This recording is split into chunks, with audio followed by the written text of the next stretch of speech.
Salam damai sahabat Oase Rohani Katolik dimanapun Anda berada. Apa kabarnya Anda hari ini? Semoga Anda semua dalam keadaan sehat, penuh sukacita dan selalu bersemangat di dalam Tuhan. Senang sekali saya Katrina Utami dapat menjumpai Anda dalam acara Oase Rohani Katolik. Bersama saya telah hadir narasumber ORK, Romo Agustinus Handoko MSC, yang biasa akrab dikenal atau disapa dengan nama Mohan. Halo Mohan, salam jumpa Mohan, apa kabar? Salam jumpa Utami, sungguh senang bisa ketemu lagi. Juga untuk sahabat puasa Katolik. Selamat jumpa, Tuhan memberkati kita semua. Amin, terima kasih Mohan sudah menyempatkan hadir di tengah-tengah kesibukan Mohan. Sahabat puasa Rohani Katolik yang terkasih, sekarang kita mulai acara hari ini dengan doa pembukaan. Silakan Mohan.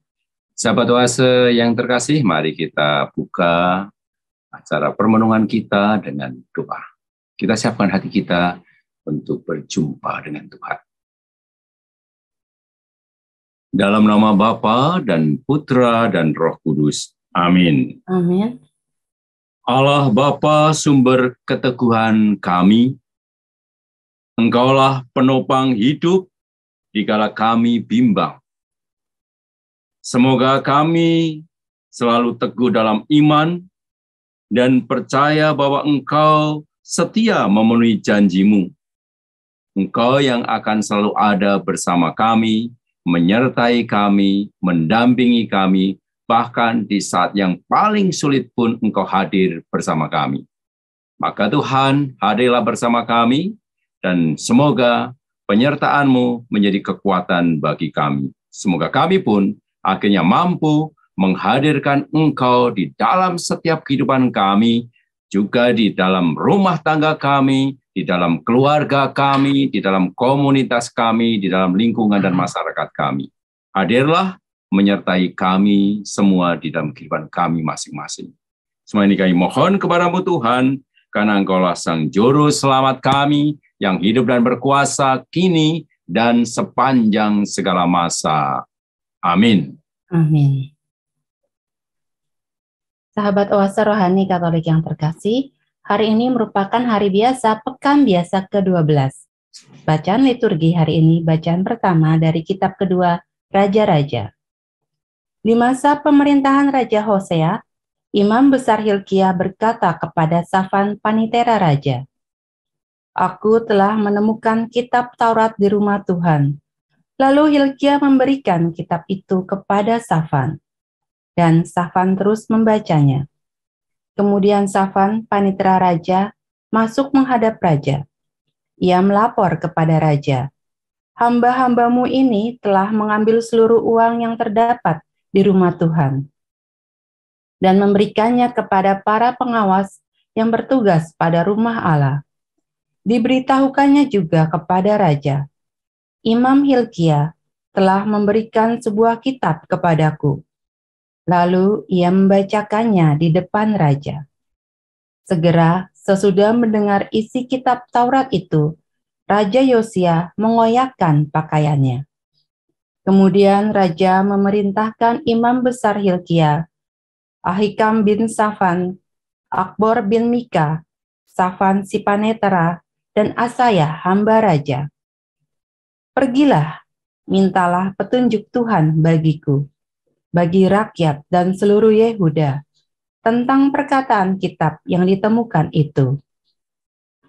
Sebab murka Tuhan yang hebat bernyala-nyala terhadap kita, oleh karena leluhur kita tidak mendengarkan perkataan kitab ini dan tidak berbuat seperti yang tertulis di dalamnya." Sesudah itu, raja menyuruh mengumpulkan semua tua-tua Yehuda dan Yerusalem. Kemudian pergilah raja ke rumah Tuhan, dan bersama-sama dia semua orang Yehuda dan semua penduduk Yerusalem, para imam, para nabi, dan seluruh awam, dari yang kecil sampai yang besar. Di depan mereka semua, raja membacakan segala perkataan dari kitab perjanjian yang ditemukan di rumah Tuhan itu. Sesudah itu, berdirilah raja dekat tiang, dan diadakannya perjanjian di hadapan Tuhan untuk hidup dengan mengikuti Tuhan dan tetap menuruti perintah-perintahnya, peraturan dan ketetapan-ketetapannya dengan segenap hati dan segenap jiwa, dan untuk menepati perkataan perjanjian yang tertulis dalam kitab itu. Dan seluruh rakyat turut mendukung perjanjian itu. Demikianlah sabda Tuhan. Syukur kepada Allah. Marilah kita tanggapi dengan mazmur tanggapan refren. Perlihatkanlah kepadaku ya Tuhan, petunjuk-petunjuk ketetapan-Mu. Perlihatkanlah kepadaku ya Tuhan, petunjuk-petunjuk ketetapan-Mu. Perlihatkanlah kepadaku ya Tuhan, petunjuk-petunjuk ketetapan-Mu. Aku hendak memegangnya sampai saat terakhir. Perlihatkanlah kepadaku ya Tuhan, petunjuk-petunjuk ketetapan-Mu. Buatlah aku mengerti, maka aku akan memegang hukum-Mu. Dengan segenap hati, aku hendak memeliharanya. Perlihatkanlah kepadaku ya Tuhan, petunjuk-petunjuk ketetapan-Mu. Biarlah aku hidup menurut petunjuk perintah-perintah-Mu, sebab aku menyukainya. Perlihatkanlah kepadaku ya Tuhan, petunjuk-petunjuk ketetapan-Mu. Lalukanlah mataku dari hal-hal yang hampa, hidupkanlah aku dengan jalan-jalan yang Kau tunjukkan.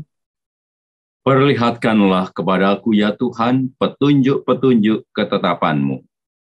Sesungguhnya aku rindu akan titah-titah-Mu, hidupkanlah aku dengan keadilan-Mu. Perlihatkanlah kepadaku ya Tuhan, petunjuk-petunjuk ketetapan-Mu. Sahabat Oase Rohani Katolik yang terkasih, kita akan masuk dalam bacaan Injil. Marilah kita siapkan hati dan pikiran kita. Bait pengantar Injil, Haleluya. Haleluya. Tinggallah dalam aku dan aku dalam kamu, sabda Tuhan. Barang siapa tinggal dalam aku akan menghasilkan banyak buah. Haleluya. Haleluya. Tuhan bersamamu. Dan bersama rohmu. Inilah Injil Yesus Kristus menurut Matius. Dimuliakanlah Tuhan. Dalam khotbah di bukit, Yesus berkata, waspadalah terhadap nabi-nabi palsu yang datang kepadamu dengan menyamar seperti domba, tetapi sesungguhnya mereka adalah serigala yang buas. Dari buahnya lah kalian akan mengenal mereka. Dapatkah orang memetik buah anggur dari semak duri, atau buah ara dari rumput duri? Camkanlah, setiap pohon yang baik akan menghasilkan buah yang baik. Dengan pohon yang tidak baik akan menghasilkan buah yang tidak baik. Tidak mungkin pohon yang baik itu menghasilkan buah yang tidak baik. Atau pohon yang tidak baik itu menghasilkan buah yang baik. Dan setiap pohon yang baik menghasilkan buah yang baik, pasti ditebang dan dibuang ke dalam api. Jadi, dari buahnya lah kalian akan mengenal mereka. Demikianlah Injil Tuhan. Terpujilah Kristus. Sahabat Oase Rohani Katolik yang terkasih, setelah kita mendengarkan bacaan liturgi, kita akan masuk dalam permenungan sesi yang pertama. Mohon dalam sesi yang pertama ini, mohon dari bacaan liturgi hari ini, bacaan pertama, ini mengisahkan mengenai Raja Hosea, sangat menarik ini ya, mohon. Betul, sangat menarik. Kami, sahabat Oase Rohani Katolik, ingin mengetahui lebih dalam, mohon. Oke, terima kasih, saudaraku, kami yang terkasih. Nah, sahabat Oase yang terkasih, bacaan pertama itu menarik karena ini dikisahkan bagaimana Imam Besar Hilkia ya yang menemukan hukum Taurat di rumah Tuhan. Ya.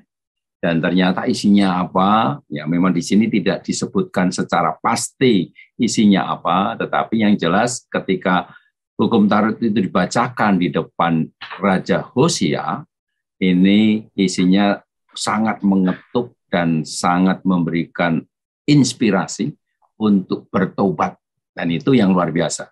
Jadi Raja Hosea itu mendengarkan apa yang dikatakan oleh imam besar Hilkiah, karena dia mendengarkan isi dari Taurat itu yang menegur umat Israel karena umat Israel sudah berjalan salah. Kemudian Tuhan menegur supaya ada pertobatan. Dan ini yang menarik adalah Hosea raja yang tadi kami katakan itu masih muda ya, dan dia kemudian mengajak seluruh warga semuanya untuk mari mengadakan pertobatan setelah mereka mendengar firman Tuhan, teguran Tuhan di dalam hukum Taurat. Dan ini saya rasa menjadi inspirasi yang sangat bagus ya, yang sangat baik untuk kita ya, ketika kita mendengarkan firman, kemudian firman itu menyapa kita, kemudian firman itu bahkan menegur kita, itu kemudian kita mengadakan introspeksi diri, ya, mengadakan permenungan diri, dan akhirnya mengatakan, ya, saya salah, ya, saya melakukan kekeliruan, saya melakukan hal yang tidak baik di mata Tuhan, maka saya harus mengadakan pertobatan, ya. Dan inilah yang kemudian Hosea tidak hanya mengatakan diri saya sendiri, tetapi dia mengajak semuanya, yuk kita sama rakyat, seluruh rakyat, untuk kita mengadakan pertobatan. Dan saya rasa ini menjadi undangan untuk kita semua. Saya rasa inspirasi hidup yang dinampakkan dalam diri Hosea, seorang raja, tetapi dia kemudian hatinya masih terbuka terhadap kritikan, terhadap masukan, dan ini masukannya, kritikannya dari hukum Taurat, dari firman Tuhan sendiri. Nah, saya rasa menjadi penting keterbukaan untuk mendengarkan masukan, kritikan dari orang-orang yang di sekitar kita. Ya, mungkin kalau kita lihat ya, untuk zaman sekarang, kritikan masukan itu bukan langsung dari Tuhan mungkin ya, kalau untuk zaman sekarang ya. Tapi untuk zaman sekarang mungkin kritikan masukan bisa lewat media sosial sekarang ini, ya, melewat misalnya Instagram, kemudian lewat berita-berita online. Kalau misalnya itu menyangkut kita dan kita bisa berefleksi, why not? Kenapa tidak kita untuk bertobat? Jangan malah kita langsung menyiapkan berbagai macam pembelaan dan pembenaran diri. Ya, itu kan yang terjadi saat ini. Orang itu ketika diberikan masukan langsung mekanisme bela dirinya langsung naik, langsung mengatakan saya enggak ini, saya enggak itu dan sebagainya, terlalu banyak pembelaan diri. Tidak langsung. Itu kalau begitu bagaimana caranya ya Mohan? Karena biasanya sifat kita itu secara alami ketika ada masukan, ada kritikan, apalagi dari orang yang kita tidak sukai, Mohan. Sepertinya kita itu ada benteng dan kita harus mengatakan tidak, gitu, Mohan. Nah, saya rasa ini penting yang kita lihat dari bacaan hari ini ya, dari raja-raja itu, ini masukan, kritikan kan dari tanda kutip saya katakan dari Allah lewat firman Tuhannya, lewat hukum Taurat. Nah, tentu saya yakin sekali kritikannya itu kritikan yang membangun, tegurannya teguran yang memberikan harapan pasti, ya. Dan itulah yang mungkin membedakan dengan saat ini, banyak saat ini ya orang-orang. Jadi saya akan melihat dari dua sisi. Dari sisi yang memberikan kritikan, yang memberikan masukan, yang memberikan tanda kutip teguran, ya. Kalau dalam bacaan hari ini, teguran itu dari Allah, dan saya sangat yakin kalau Allah menegur, itu semua demi kebaikan. Allah menegur demi supaya ada pembaharuan, ada pertobatan. Itu Allah menegur seperti itu. Nggak pernah Allah menegur hanya semata-mata untuk menghancurkan orang yang ditegur. Enggak. Tapi justru Allah menegur, Allah memberikan peringatan untuk supaya orang itu bertobat dan menjadi semakin baik.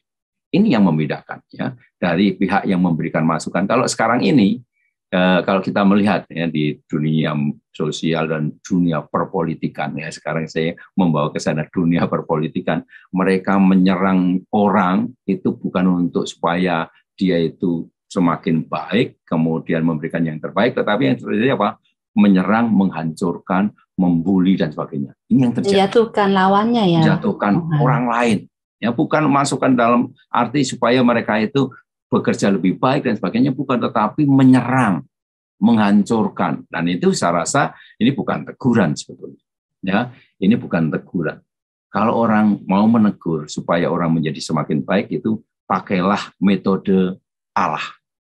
Allah menegur tetapi juga memberikan solusi, menegur dan memberikan solusi. Ini itu intinya itu ya, Mohan. Menegur, memberi masukan, ada solusinya. Kan harusnya begitu. Itu Allah. Itu model Allah yang seperti itu. Maka kita harus mengambil model Allah ini dalam kehidupan kita sehari-hari. Yaitu bagaimana saya itu memberikan masukan, entah itu misalnya memberi masukan ke pemerintah, misalnya, karena ini dunia perpolitikan harus juga kita soroti, ya, misalnya memberikan masukan ke pemerintah, harus kita juga menawarkan solusi yang baik, kan begitu, yang bijak.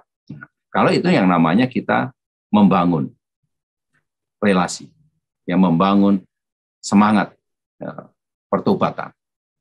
Nah, kemudian yang berikutnya dari pihak yang mendengarkan, yang menerima teguran.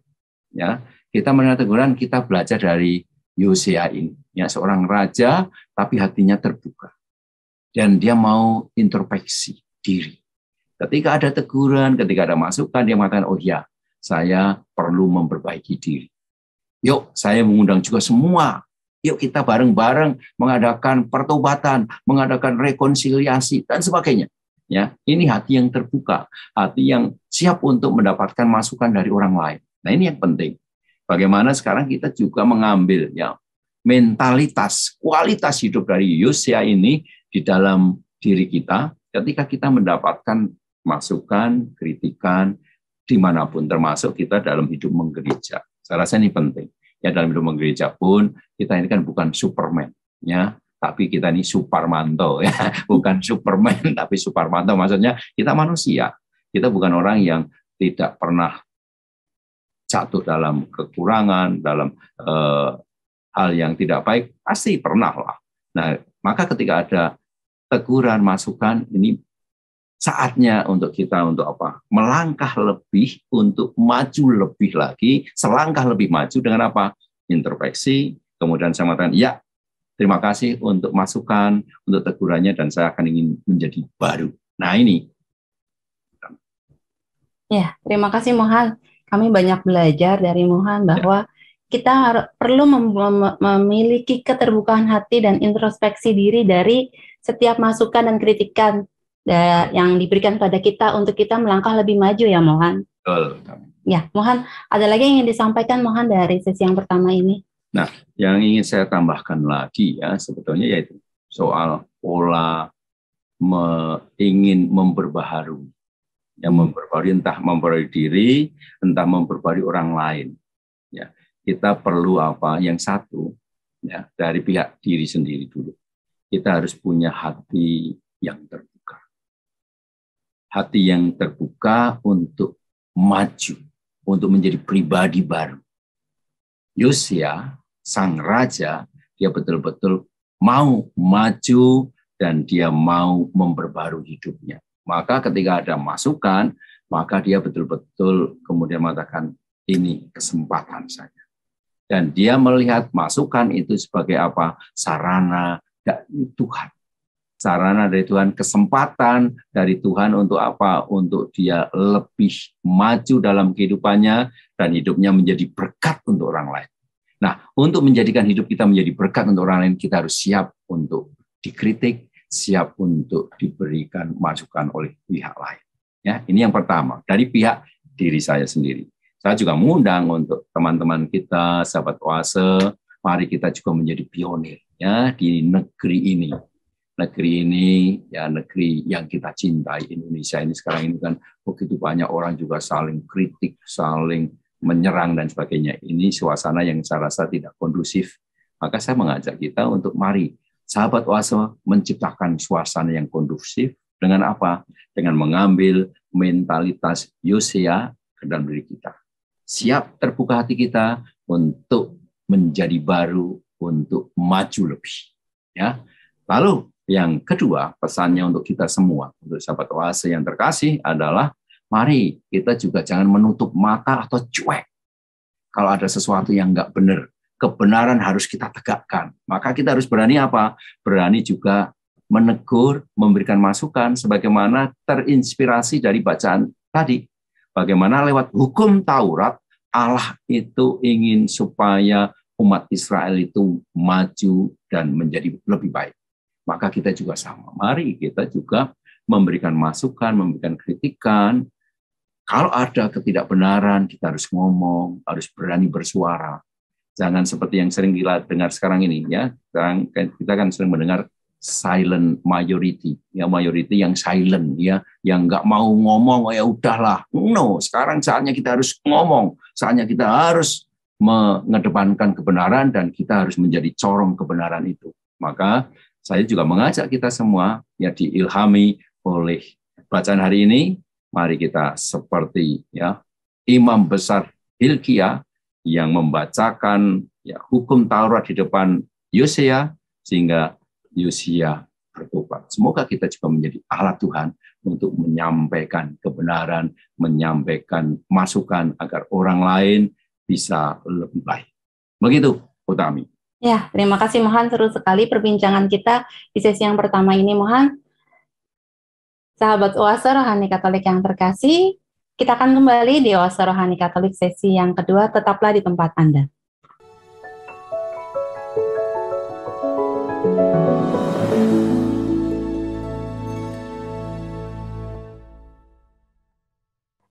Sahabat Oase Rohani Katolik yang terkasih, terima kasih Anda masih bersama dengan kami, Oase Rohani Katolik, sesi yang kedua. Masih bersama dengan Romo Agustinus Handoko MSc, dan saya Katrina Utami. Bagi Anda yang ingin mengirimkan saran atau Anda ingin sharing iman, Anda dapat langsung menghubungi alamat email kami, orkaj2021@gmail.com, atau langsung ke nomor telepon kami, 0881 0251 33438. Sekarang, mari kita lanjutkan permenungan kita di sesi yang kedua ini. Nah, Mohan, di sesi yang kedua ini, Mohan, dari bacaan Injil ada kata-kata dari Injil ini yang menarik nih, Mohan. Dikatakan di sana bahwa setiap pohon yang baik menghasilkan buah yang baik, sedang pohon yang tidak baik menghasilkan buah yang tidak baik, Mohan. Nah, ini sangat menarik, Mohan. Terima kasih, Utami. Sahabat Oase yang terkasih, ya, kita pada saat ini diajak untuk merenungkan soal pohon yang baik. Kira-kira Anda dan saya ini termasuk apa nih, ya? Pohon yang baik nggak ini, ya? Ya, saya juga tanya ini sama Utami. Utami nggak ada di tengah yang Mohan. Ya, nggak ada yang di tengah. Oh gitu ya. Ada ya, kadang-kadang baik, kadang-kadang jelek gitu ya. Atau kadang-kadang kalau Minggu itu baik maka disebut angel, kalau Senin itu kurang baik disebut angel gitu ya. Oke, ya, sahabat Oase yang terkasih, ya, bacaan hari ini sangat menarik, ya. Pengalaman hidup kita pasti sering, ya, menyaksikan kalau kita itu misalnya jalan, lalu melihat ada pohon mangga misalnya, ya, pohon mangga, kemudian itu subur, kemudian buahnya bagus, kan kita dengan sendirinya dengan sendirinya langsung tergerak, tertarik, waduh, akan mengatakan ini mangga ini pasti enak, kan begitu ya, spontan itu kalau kita melihat, ya, tanaman seperti itu.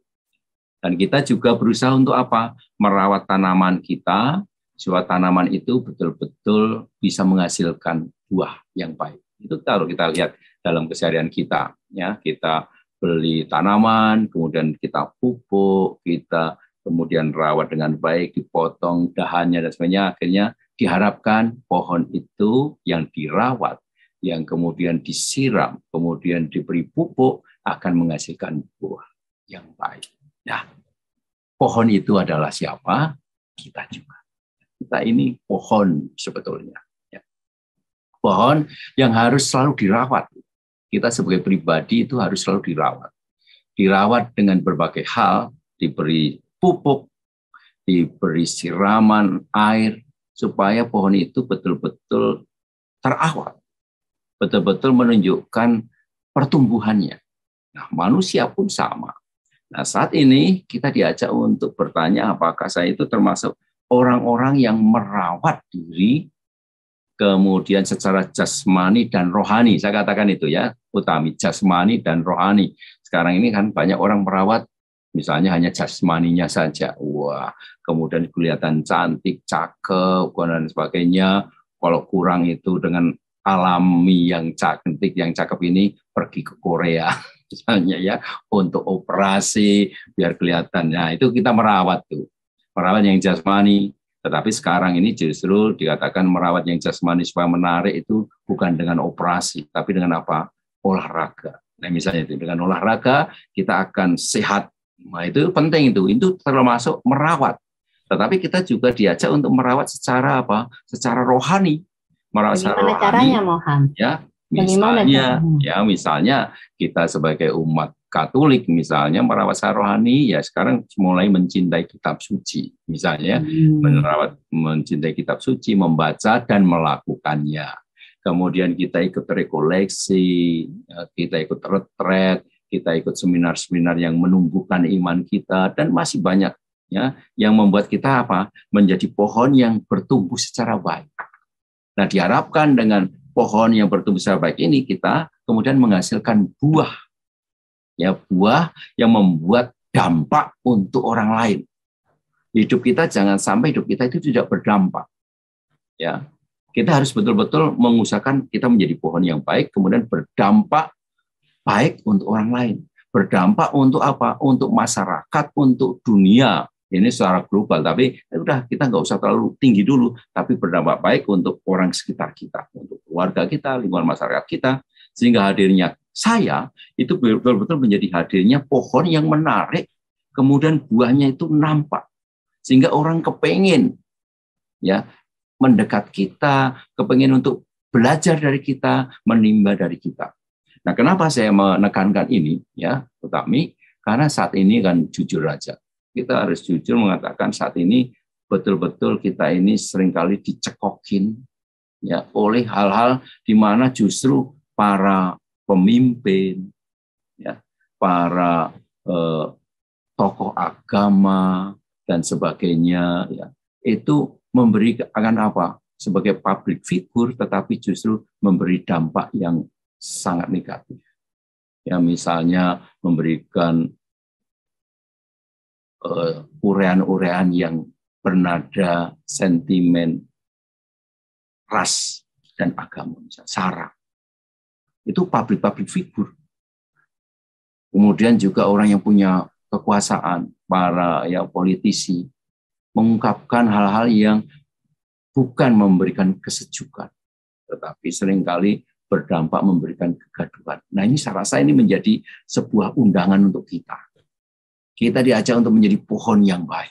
Terutama ketika kita, ya terutama kita mendapatkan kesempatan, mendapatkan tempat di mana kita betul-betul harus menunjukkan itu.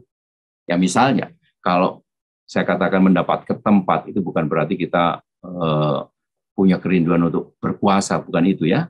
Kalau mendapatkan tempat, misalnya kalau kita ini sudah terpanggil di dalam keluarga, kalau Anda menjadi seorang bapak, seorang ibu, seorang suami, seorang istri, ini kesempatan kita untuk apa? Menunjukkan bahwa Anda adalah pohon yang baik. Pohon yang baik dan berdampak pada apa? Memberikan buah yang baik untuk orang di sekitarnya. Maka ketika saya menjadi seorang ayah, menjadi seorang suami, tunjukkan itu. Mari kita berlomba untuk menunjukkan bahwa saya adalah pohon yang baik. Jangan sebaliknya menunjukkan kita pohon yang tidak baik dan akhirnya menghasilkan buah yang busuk. Sehingga kebusukan itu menyebar di mana-mana. Ini yang seringkali terjadi toh. Nah, saya mengajak siapapun ya, kita kalau apalagi kita menjadi public figure, sekurang-kurangnya public figure di dalam keluarga kita. Sehingga kita betul-betul bisa memberikan yang terbaik, buahnya bisa menyentuh orang-orang di sekitar kita. Dan diharapkan kemudian hidup kita betul-betul menjadi inspirasi. Inspirasi untuk apa? Untuk bisa membangun orang lain, memberikan semangat kepada orang lain, dan inilah yang disebut dengan apa sebenarnya? Kesaksian hidup. Kesaksian hidup. Maka tadi dalam bacaan Injil, Matius mengatakan, waspadalah terhadap nabi-nabi palsu. Nah, sekarang ini banyak loh, ya Mbak Utami, nabi-nabi palsu. Ya. Karena apa? Mereka seringkali mengajarkan tapi tidak melakukan. Mereka seringkali justru menjadi tokoh, figur, public figure yang seharusnya memberikan kesejukan, memberikan dampak positif, tapi yang terjadi ya, nggak ada dampaknya, bahkan kegaduhan yang seringkali diberikan. Nah, maka menjadi penting pada saat ini, ya, mari kita juga harus waspada pada orang-orang yang sekarang ini, misalnya kalau kita melihat orang-orang yang selalu membuat narasi-narasi intoleransi misalnya. Ini saya perlu untuk sebutkan saat ini, misalnya karena kita mau mendekati ya masa-masa yang akan panas nanti, ya kita harus memberikan kesejukan.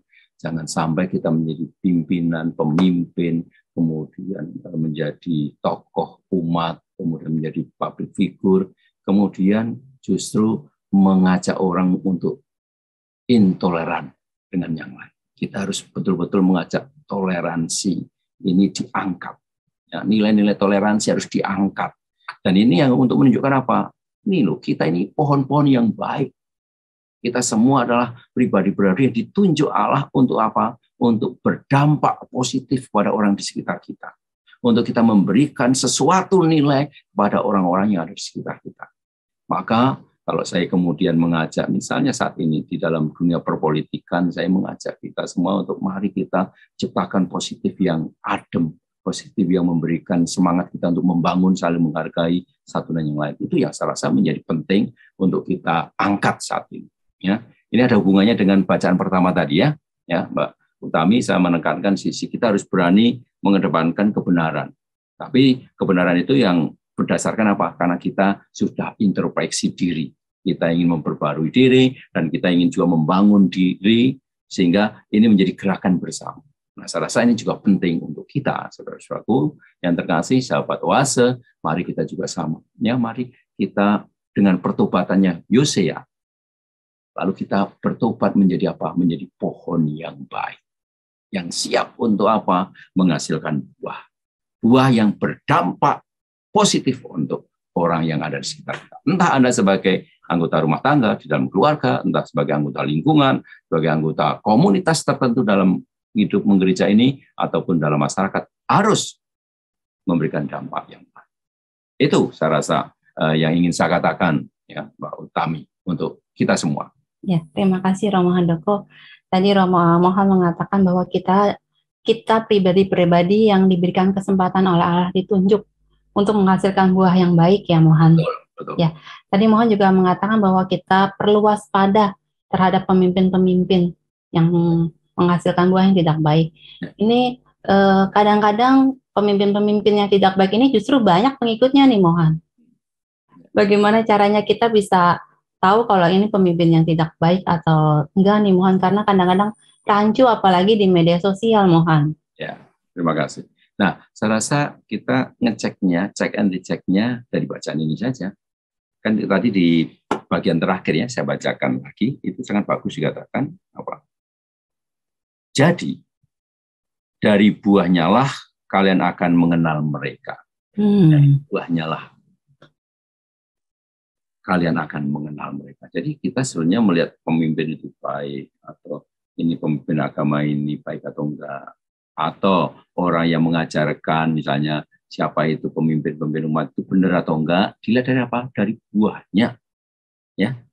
Jadi kok buahnya itu menyejukkan, buahnya membuat orang kemudian tergerak untuk saling mengasihi, saling mensupport satu dan yang lain, saling menghormati, saling menghargai, ini pasti seorang pemimpin agama yang benar. Pasti ini seorang public figure yang benar. Ya jelas.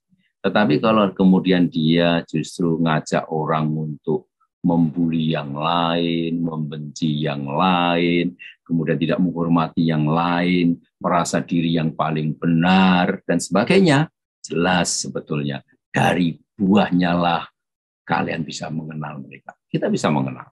Siapapun yang punya hati nurani yang benar, saya yakin bisa merasakan ini public figure yang benar atau enggak. Ya. Dan kita bicara apa? Lewat hati. Ya, kalau lewat pikiran, seringkali yang terjadi apa? Banyak pembelaan diri. Banyak menilai, bahkan kemudian dari sini kita menghakimi yang lain. Tapi kalau kita bicara yang seperti ini, harus dari hati. hati dan kita bisa menilai kok, ya, menilai pemimpin yang benar, yang mana, atau dia hanya lip service, ya, supaya mendapat simpati. Wah, kata-katanya bagus, kan ada itu ya pemimpin yang model begitu. Wah, kata-katanya manis, semanis ya Manis madu. iya, semanis madu, tapi realitasnya, kenyataannya, ya, dia justru sebetulnya seringkali membenturkan orang satu dan yang lain misalnya. Tapi kalau dia dengar kata-katanya luar biasa, begitu manis. Nah, kita harus singkirkan ini pemimpin yang munafik seperti ini. Ya, kita harus berani ya untuk mengatakan, yuk kita betul-betul harus dari hati, sehingga kita betul-betul kelihatan sebagai pohon yang baik, yang benar-benar baik, dan akhirnya buahnya itu akan berdampak kepada orang di sekitar kita. Nah, saya rasa ini utama. Ya, terima kasih Mohan. Mohan, ada kesimpulan yang ingin disampaikan dari permenungan yang Romo sampaikan, Mohan sampaikan hari ini, Mohan.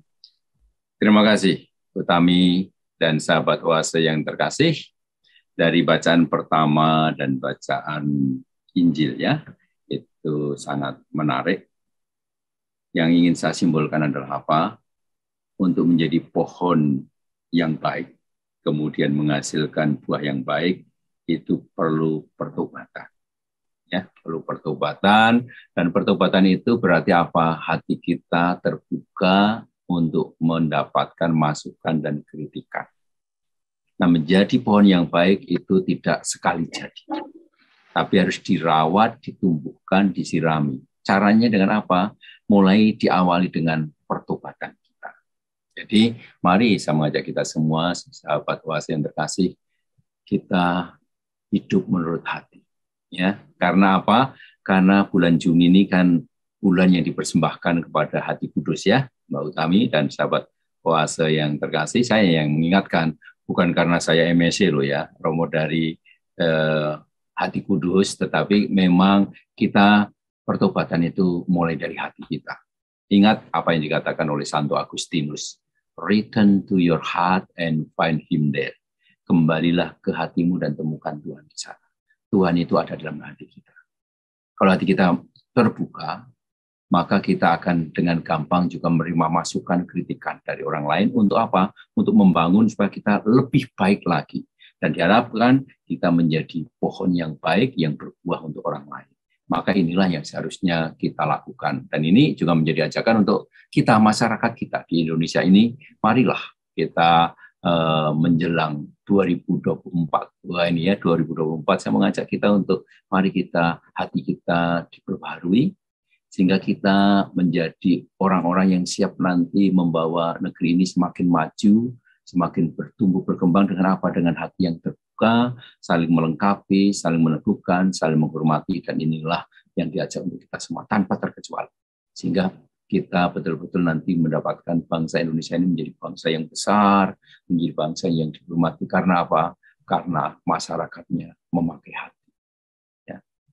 Hati yang terbuka untuk memperbarui diri. Hati yang terbuka untuk pertobatan. Dan ini saya rasa akhirnya nanti kita masing-masing saling bisa memberikan dampak yang positif, ya, di dalam masyarakat. Dan ini menjadi indah. Kita bisa hidup berdampingan dengan saudara kita siapapun, tanpa melihat sara, tanpa melihat ras, suku, dan agama, tidak. Tetapi kita hidup berbarengan, bisa berdampingan. Itu semua karena Karena kita menjadi pohon. Saya rasa itu yang ingin saya katakan kepada kita sekalian, khususnya untuk sahabat Oase Katolik. Tuhan memberkati kita semua. Begitu, Pak Utami? Ya, amin. Terima kasih, Mohan. Sangat menginspirasi kami sekali, sahabat Oase Rohani Katolik, untuk menjadi pohon yang baik dan menghasilkan buah yang baik.